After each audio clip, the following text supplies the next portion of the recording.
Sous les étoiles du destin, dans un petit village perché au sommet des collines de Provence, vivait un vieil astrologue du nom de Maître Élouan. Ses cheveux blancs semblaient tissés de lumière, et ses yeux, profonds et perçants, reflétaient l'éclat des étoiles qu'il observait chaque nuit depuis sa terrasse.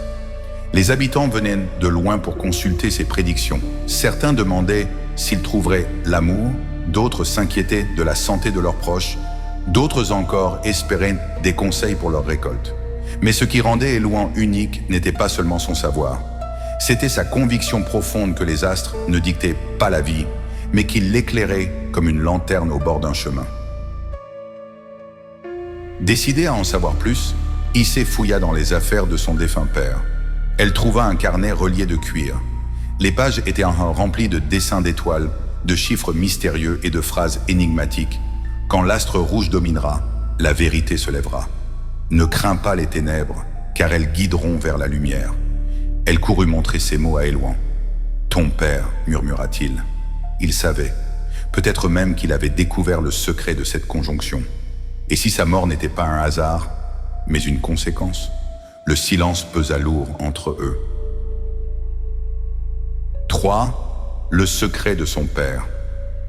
En fouillant dans les affaires de son défunt père, Issé trouva un carnet de cuir. À l'intérieur, des notes mêlant chiffres, dessins d'étoiles et phrases énigmatiques.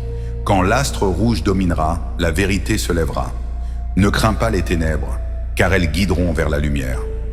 Elle montra ces mots à Élouan. Le vieil astrologue fronça les sourcils.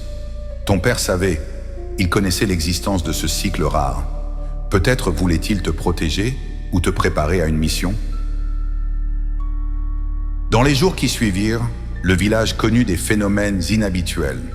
Les corbeaux se rassemblaient sur les toits. Le vent soufflait à contre-courant. Les nuits semblaient plus sombres qu'à l'accoutumée. Chaque soir, Issé revenait voir Élouan. Ensemble, ils scrutèrent le ciel. Une nuit, une étoile filante fendit l'horizon. Mais au lieu de s'éteindre, elle laissa derrière elle une traînée rougeâtre. Élouan pâlit. Ce n'est pas une étoile ordinaire, c'est l'astre errant, une comète qui traverse nos cieux tous les 3 siècles. Quand elle apparaît, elle apporte une révélation, mais aussi une épreuve que nul ne peut éviter. Issé sentit un frisson glacé lui parcourir l'échine.